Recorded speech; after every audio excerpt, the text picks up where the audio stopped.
Baik pemirsa, kita lanjutkan pembahasan kita untuk melihat bagaimana kemudian Presiden Prabowo dan juga para menterinya ini bekerja sehingga dalam sidang kabinet paripurna Presiden Prabowo Subianto nampaknya menganggap penting untuk menekankan dirinya lah Presiden. Bang Noel, memang dalam bekerja bagaimana sih Presiden Prabowo ini memberikan arahan, melakukan intervensi, mengambil tindakan-tindakan kecil yang bisa mengatasi permasalahan yang dihadapi para menteri atau wamen ya Bang Noel? Ya kan kita selalu diberikan arahan dengan perintah-perintah eksekutifnya ya. Jadi ya sampai detik ini makanya Pak Prabowo menyampaikan selalu terima kasih atas kerja para kabinet saya, pembantu saya begitu luar biasa. Nah itulah seorang pemimpin yang berani selalu menghargai kerja-kerja bawahannya. Kan ini penting juga, ini persoalan eksistensi. Ini kan terkadang-kadang orang juga terganggu karena tidak diakui. Tapi Pak Presiden Prabowo kan selalu mengakui bahwa kawan-kawan Kabinet Merah Putih ini terima kasih karena saudara-saudara sudah mengerjakan sesuatu yang menjadi harapan kita semua, khususnya rakyat. Jadi saya lihat tidak ada satupun di Kabinet Prabowo Gibran ini membawa visi masing-masing, tidak ada. Semuanya satu visi, yaitu visi Presiden. Kemudian ada gerbong A, B, C, D, tidak ada. Gerbongnya adalah Indonesia, tidak ada gerbong A, B, C, D, lagi. Kan ini kan problem pertanyaan ini ketika ada isu-isu yang terkait reshuffle, kemudian ada PDIP pengen masuk, itu juga nggak ada, gitu. Itu kan sudah ditegaskan berkali-kali oleh Presiden dan ya tidak ada. Gimana mau ada orang semua sedang sibuk dan fokus bekerja. Presiden kan juga ngerasain perasaan pembantunya, dia tahu semua kan ada laporan. Ini kerjaan apa, semua kan ada basisnya laporan. Tidak, apalagi kan setiap bulan kan kita pertemuan, selalu ada evaluasi. Gitu. Oke, baik. Prof Lili, pentingkah untuk menunjukkan, memelihara eksistensi dalam berjalannya suatu pemerintahan? Hampir 10 bulan berjalan pemerintahan dari Presiden Prabowo Subianto dan Gibran Rakabuming Raka. Ya, penting sekali itu untuk menjaga agar bagaimana para pembantunya itu bekerja efektif, bekerja optimal. Itu juga yang diharapkan oleh publik. Tetapi problemnya kan publik melihat berbeda, bahwa para pembantu presiden ini kok lambat sekali. Itu pertama. Sehingga kemudian di survei inilah yang layak harus di reshuffle kan. Oke, maka timbul isu reshuffle tersebut, Prof ya. Isu reshuffle tersebut. Terus yang kedua adalah serta persoalan kok Pak Presiden itu seperti pemadam kebakaran. Selalu diambil alih gitu. Itu kan nggak baik sebenarnya kalau diambil alih terus oleh Presiden. Kalau begitu menteri-menterinya kerja apa? Kalau semuanya diambil alih oleh Presiden.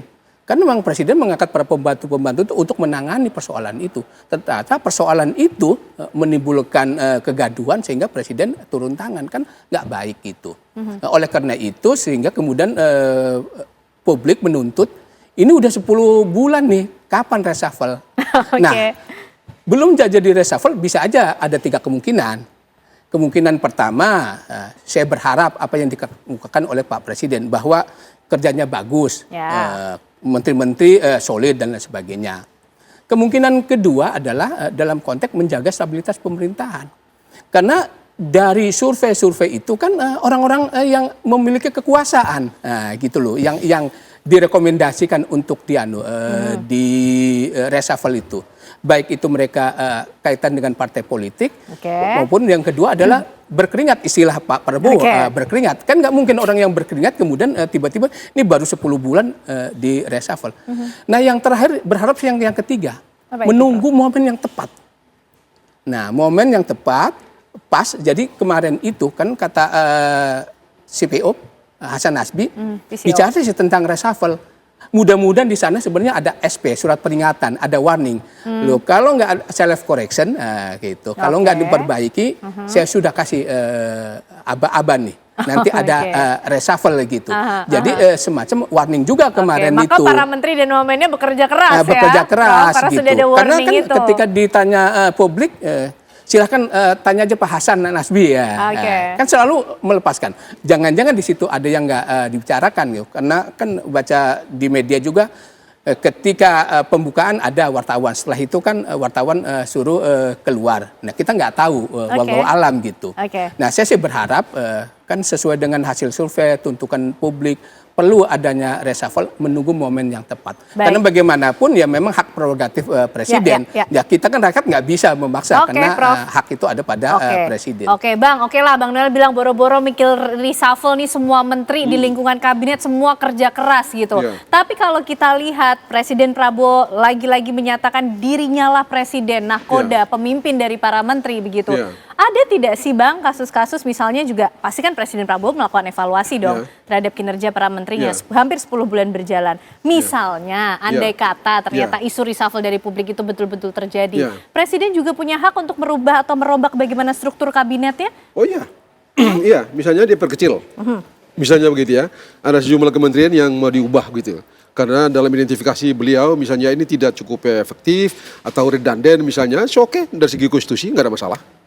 Kalau beliau mau dan kalau saja beliau menemukan bahwa ada lag dalam ini, ada redundant segala macam, dan kalau beliau mau oke dari segi konstitusi itu haknya beliau. Tidak ada masalah itu. Jadi bisa saja terjadi. Oh sangat bisa, sangat bisa itu full constitutional right-nya presiden. Dan secara konstitusi juga mengatur. Benar bisa begitu ya, karena konstitusi kita itu yang rigid di kementerian yang tidak bisa di macam-macam itu adalah kementerian yang based on konstitusi.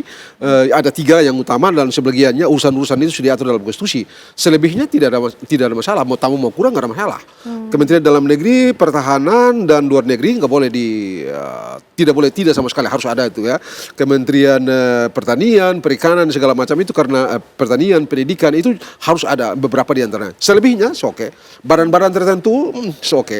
Nah, soal badan ini mesti kita mengerti. Soal badan-badan itu ini ciri negara administrasi, ciri negara yang mengurus orang, mengurus isi perut orang, mengurus macam-macam itu. Karena itu dibikin banyak lembaga-lembaga pemerintah begitu. Ini mulai tumbuh asal usulnya 1887, tetapi baru mau menguat tahun 1932 pada waktu Great Depression gitu ya. Sehingga perlu menanganinya cepat-cepat, maka pemerintah Presiden Franklin Delano Roosevelt waktu itu bikin banyak sekali badan-badan pemerintah untuk mempercepat penanganan masalah-masalah rakyat yang dihadapi oleh rakyat itu.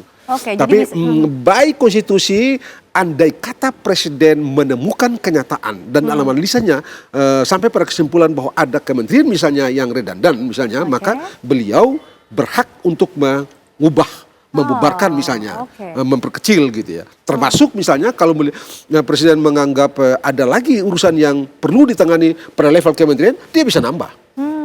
Walaupun sudah 10 kira-kira.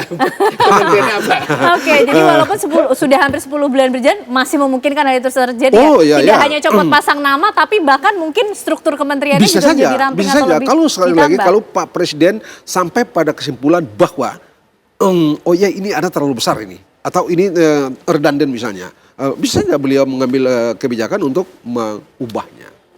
Baik, kita semakin menarik nih, semakin malam selalu semakin seru membaca makna dari apa yang disampaikan oleh Presiden Prabowo Subianto. Bang Noel, kita juga masih ingin tahu bagaimana Presiden ini juga mengajak para menterinya, para wamennya untuk mengevaluasi diri, karena Presiden Prabowo juga menyampaikan memimpin, mengorganisir manusia ini kan tidak mudah. Ini urusannya nanti juga pada keputusan Pak Presiden. Bagaimana kemudian melihat struktur kabinet yang sedang berlangsung. Dijawabnya seperti biasa Bang Noel sesaat lagi. Setelah jeda iklan kami kembali untuk Anda pemirsa.